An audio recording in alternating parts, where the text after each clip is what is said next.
Welcome back to Senior Savvy Cannabis. I'm Katherine Goldberg. Today, we're joined by Jack Grover of Grove Bags. Jack, first of all, I have to congratulate you on 10 years in business. That's remarkable. What is the origin story? What problem did you set out to solve?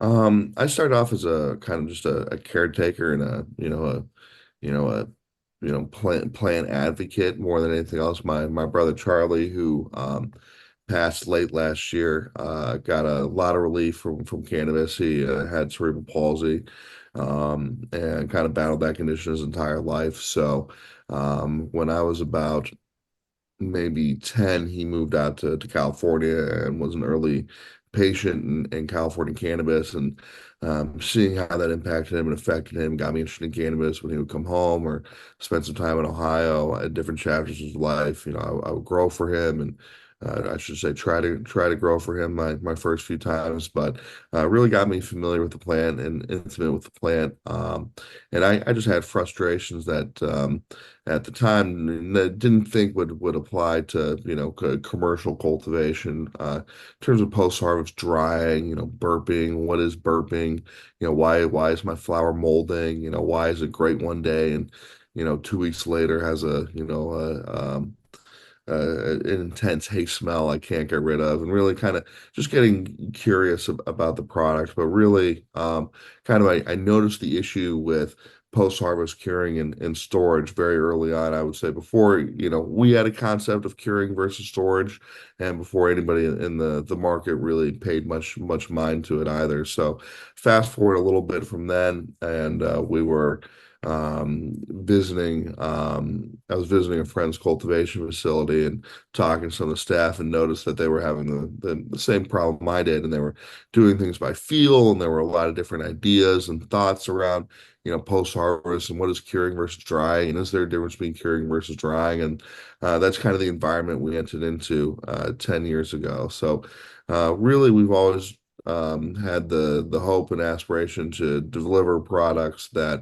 one, cultivators love, and two, allow cultivators to deliver plant medicine in its best form to patients. Because I had a lot of firsthand experience with it. The relief Charlie would get from something that was really great and beautifully done and really you know, um, closely watched and burped very carefully versus something that wasn't, right. So that really inspired the journey and led us to start trying to make products that cultivators will enjoy.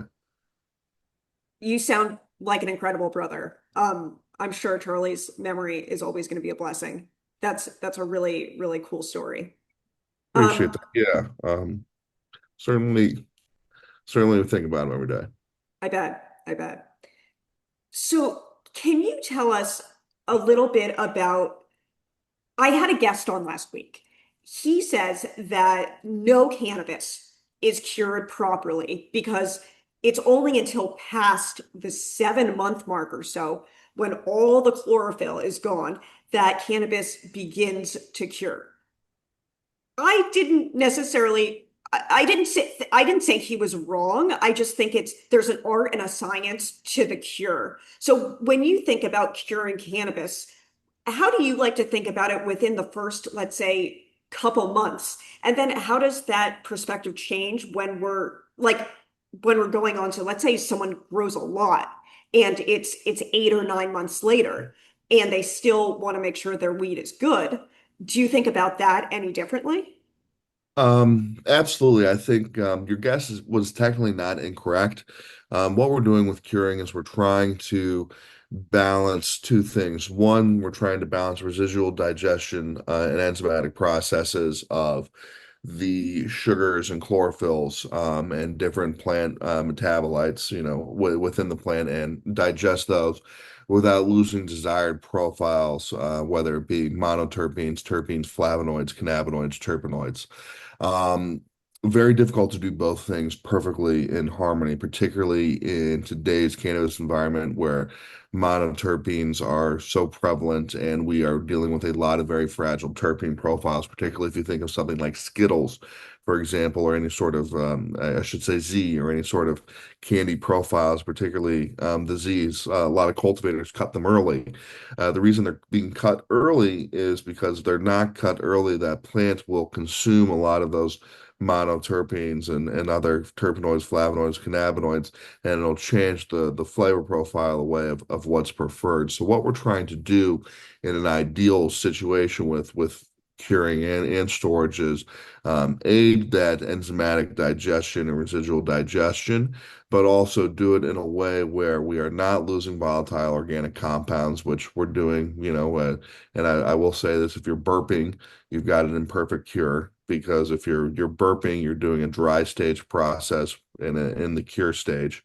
But anytime you're burping, you're having a purge or an evacuation of all those detached volatile organic compounds that are in the headspace of your TerpLoc grove bag or your jar, your container, whatever you might be using, right?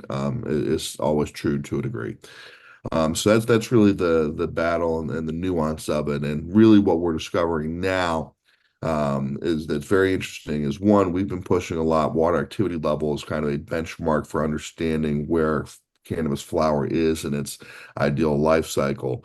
And what we're diving into now is that actually is different depending on tissue type, depending on tissue structure. Are you dealing with very dense, kind of squat, nugs? Do you have very, very larvae, wispy nugs? So tissue type, bud density and structure, as well as terpene and flavonoid profile, all have kind of their different sweet spots we're finding. We're really finding that some cultivars, for example, prefer to be, and I really believe are most smokable at, let's say, 0.54, 0.55, 0.56 water activity level, where there are others that are prefer to be at 0.57, 0.58, even up to a point six or slightly higher water activity level.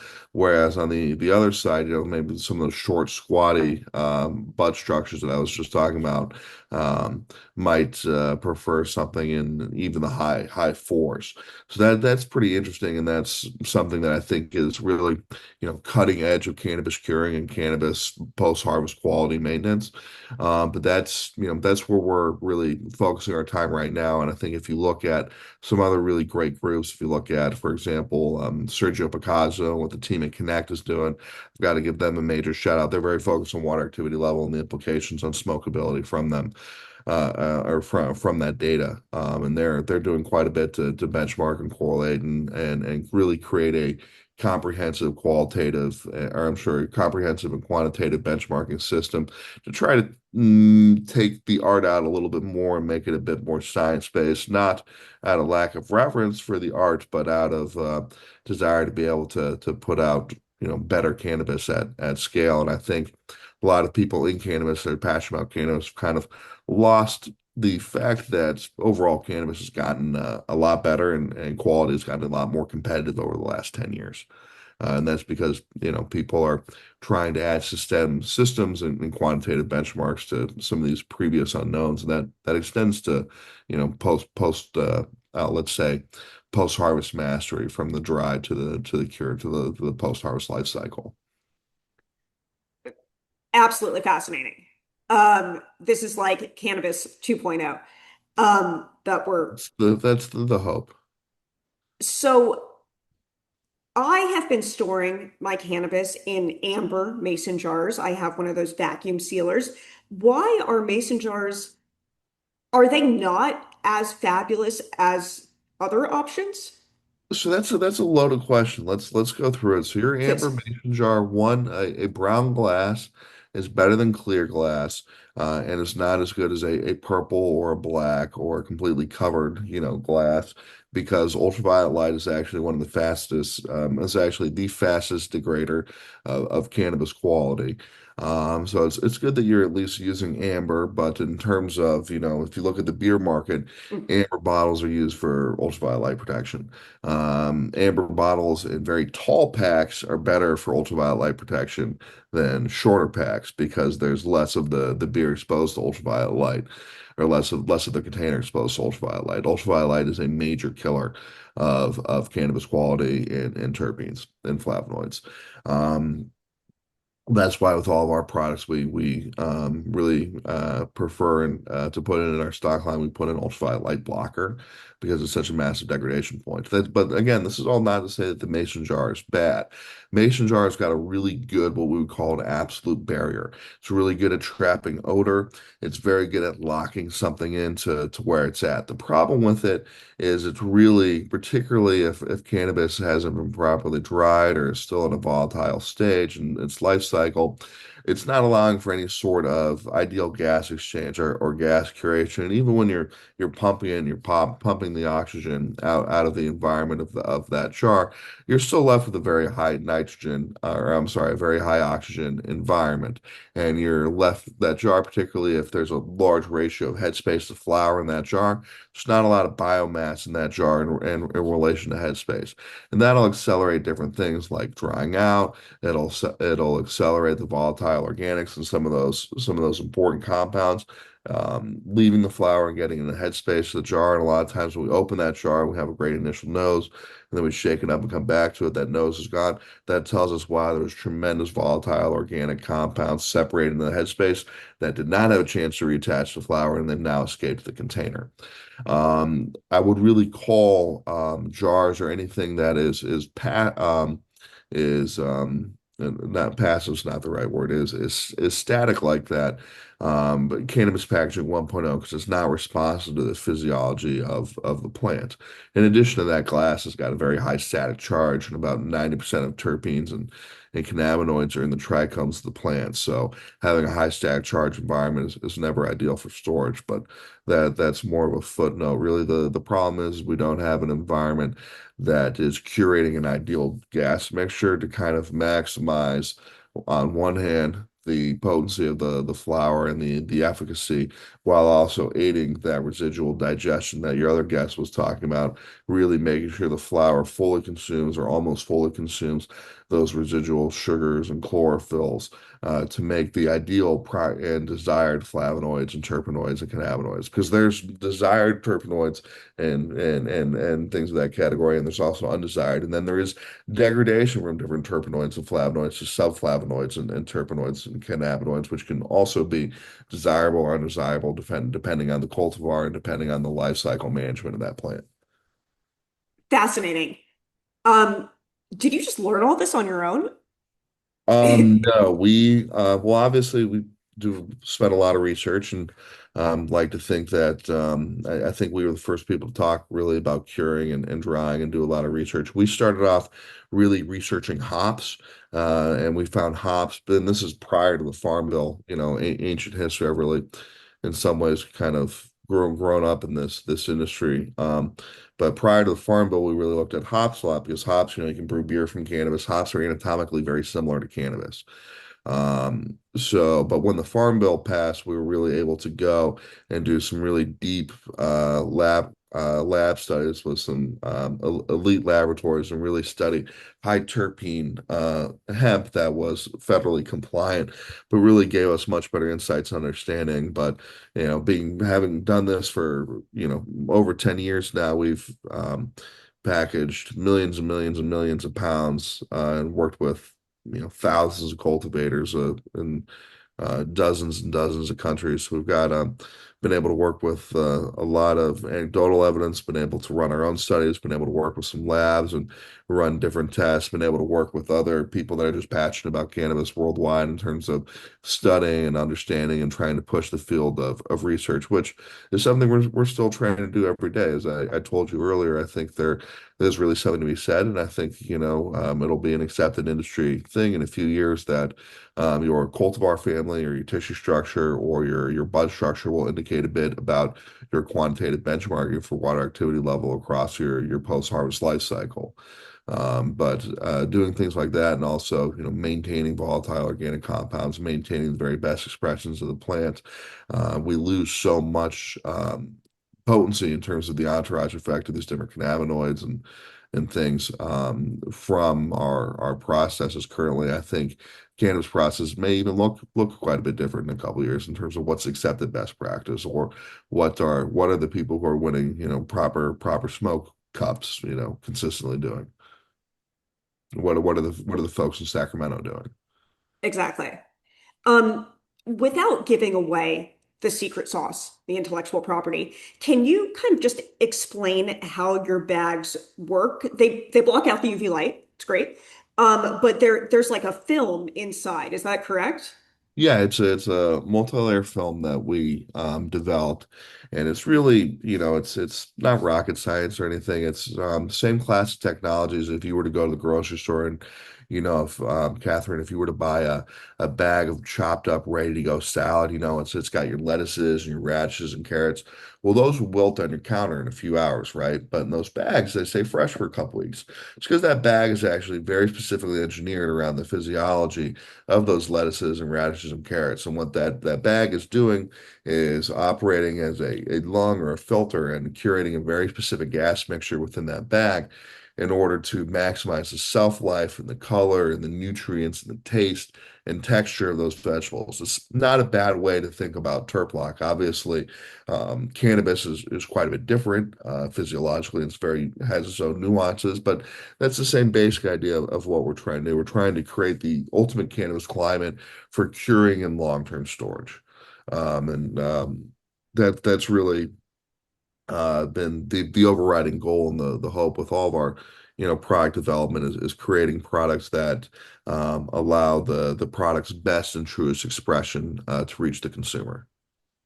So if you grew a landrace sativa 20 weeks, and then you had a short flowering sedative indica, for lack of a better term, could you put those in the same type of bag and get the best expression of each, or are there separate bags for separate cultivars? So we're not quite there yet. Is that I would is that a say goal? you Not necessarily, because the bag adapts to the flower. so that's a great question. I think there is.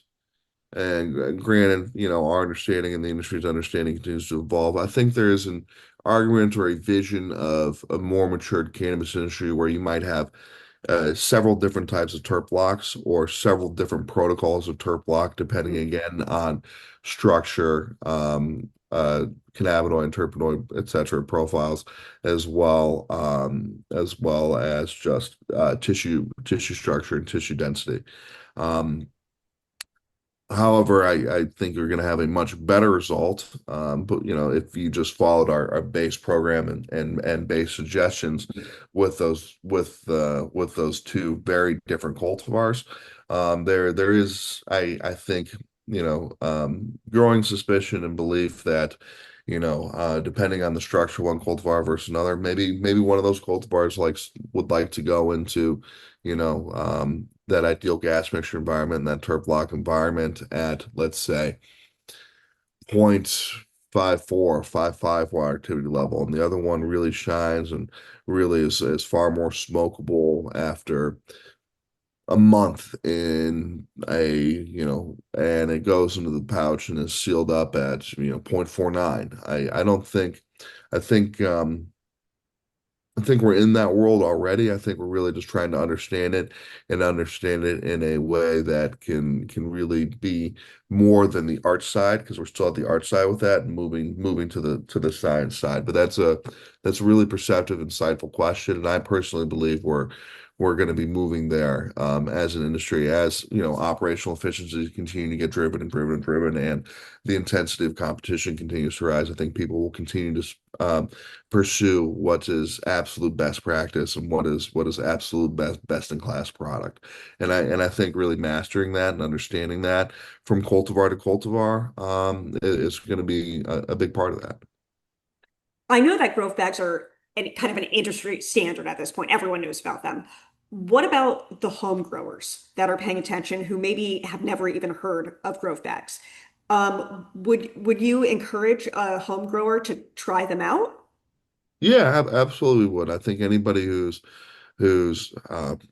cultivating or growing flower can benefit from the product and can benefit from or at least be interested in some of our blogs and some of the other and some of our research and some of the things that we do. And I'm confident we've got products for them. We do work with home growers, although it's a small part of our business. I love home growing, and I think it's a wonderful hobby.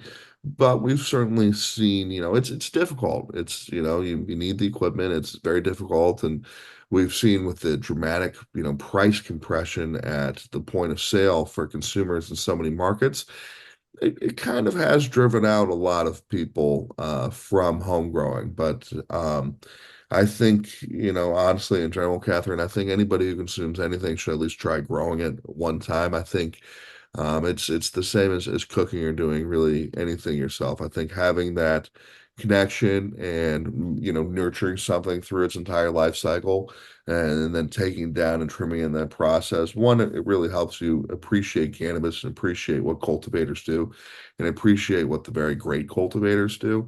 But secondly, I think it helps ground someone as a person. Just in talking about the art of it, I think being grounded in your garden and producing and caring for something that you're ultimately going to consume or you're going to share and enjoy with friends or family is an important human experience. So there was at one point that I would have told you that home growing is the world's fastest growing hobby.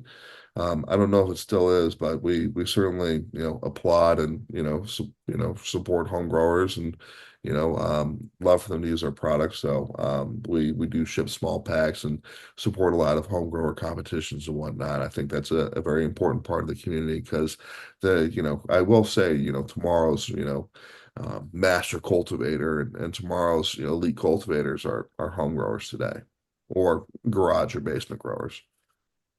Exactly.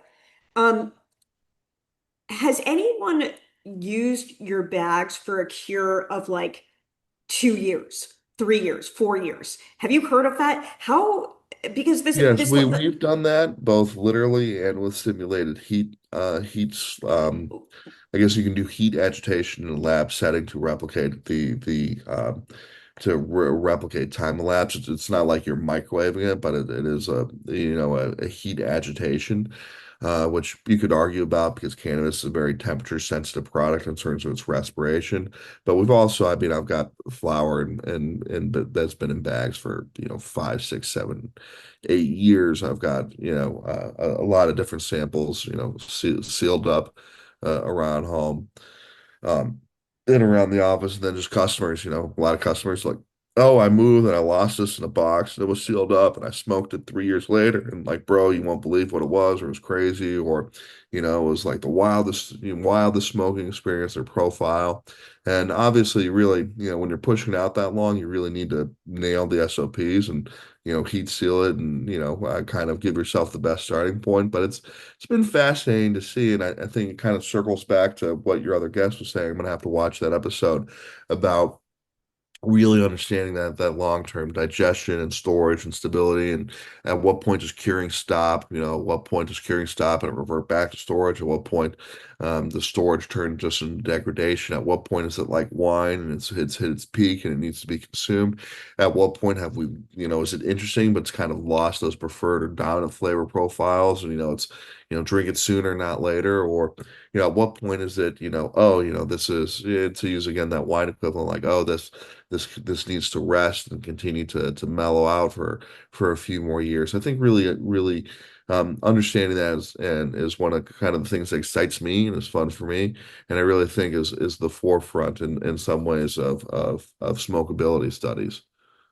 I'm Really so understanding that life cycle.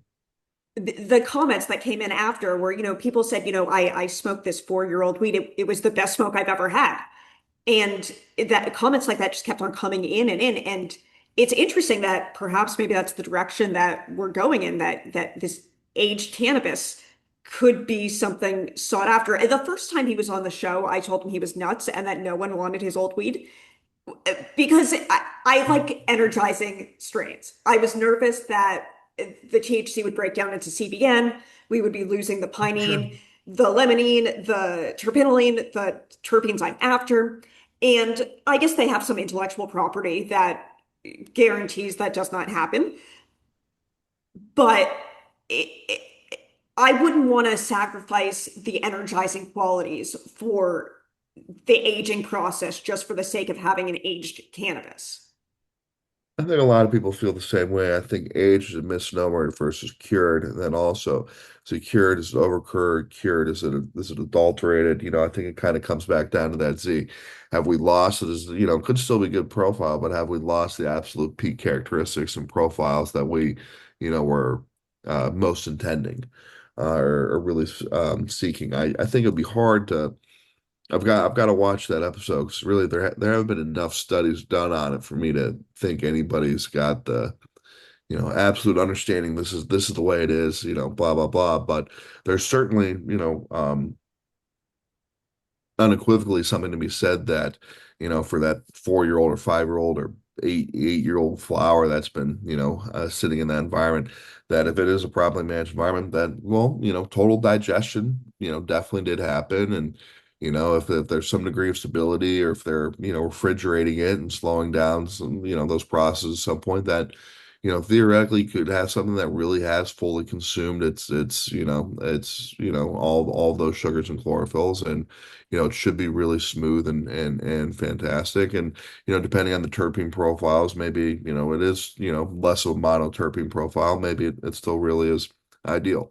But that's an evolving understanding that I think we have, and it's an opportunity, right, for not only for our team but for all of us in the space to really understand that and master that and continue to elevate the craft, just as we have, in terms of everybody being, oh yes, there's definitely a difference between drying and curing flour. Which before, when I used to tell people about that, their eyes would glaze over and they'd start scanning the room looking for the next conversation.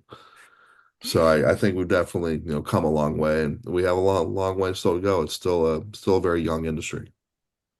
Totally. Um, so I have to tell you, I was very generously gifted with a pound of cannabis and That is a very generous gift. and I'm thinking I'm going to need like 1,000 mason jars. Like I don't have space for 100 mason jars. Found your bags, got the 1 pound one. Perfect. Doesn't stress me out at all. I just sealed it up.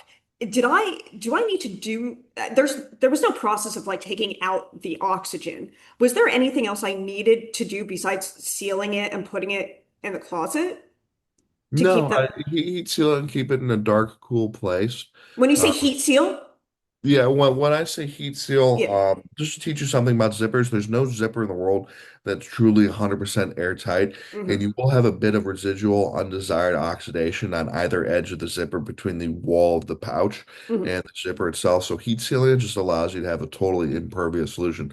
It's less of an extreme degradation point in a place like Miami versus a place like Colorado in the winter in regards to the relative humidity, right? I think if you look at the cigar analogy, people talk about in the cigar business, so Havana or Miami or humidor, you can leave a cigar on your desk for a few days, it's fine because the relative humidity is so high there. But even still, you don't want the flower to suck up moisture that it doesn't need, and isn't going to be using. So I really recommend heat sealing it, but I really, really we stress this a lot in terms of benchmarking at least the moisture content, ideally the water activity level of the flower as it's going in that bag, because that really is giving you the ideal experience, right? Because with our product, we don't want you to burp, we don't want you to purge, we don't want you to evacuate, because that's a massive qualitative loss point. So we want you to properly dry it, nail the dry, put it in the pouch right when you've nailed that dry, and then heat seal the TerpLoc. That's going to give you the best results and best environment. What strain was it? It's called Element 115 from Hendrix Farms. Okay, I've heard of Hendrix Farms, but I haven't smoked that. What's the flavor or profile like? It, it's not as energizing as I'd like. It seems to be a bit more earthy and woody, kind of high in myrcene, but Okay. that was only a first smoke. I'm happy to go back and see whenever people How come long have you over had it sitting in the bag? The TerpLoc bag. about a week.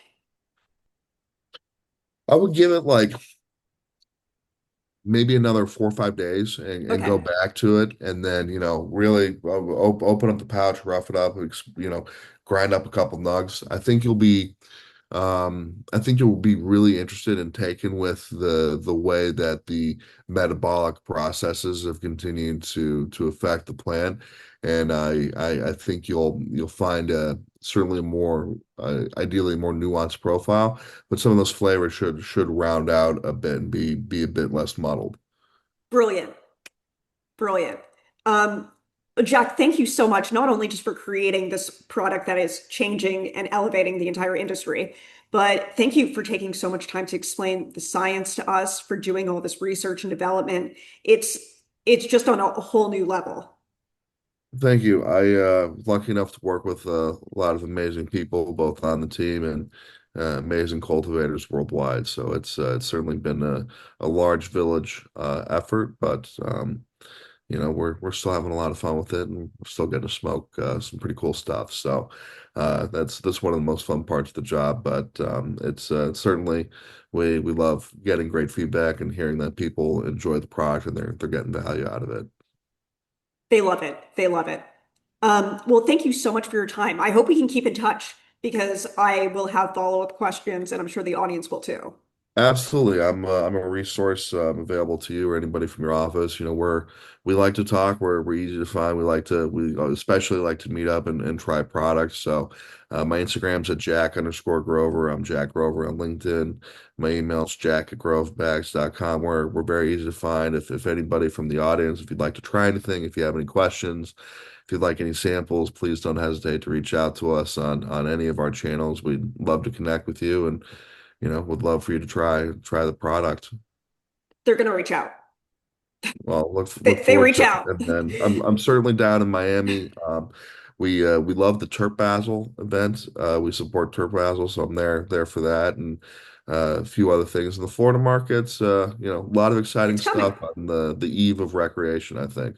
A lot of California players are out there. I think some groups like the Flowery and Connected and Jungle Boys are certainly doing interesting things there. So it's a market to watch. Awesome. Well, let's keep in touch, Jack. Absolutely. Looking forward to it, Catherine. Thanks again for having me. Of course. Awesome. Thank you so much. This is so cool. Yeah, absolutely. Thank you. Thank you for having me. I hope your audience enjoys our chat. They really will. They know more about this than I do, so I'm just so thankful to learn every time. There's one grow company that's sending me a tent because they want me to try growing for the first time.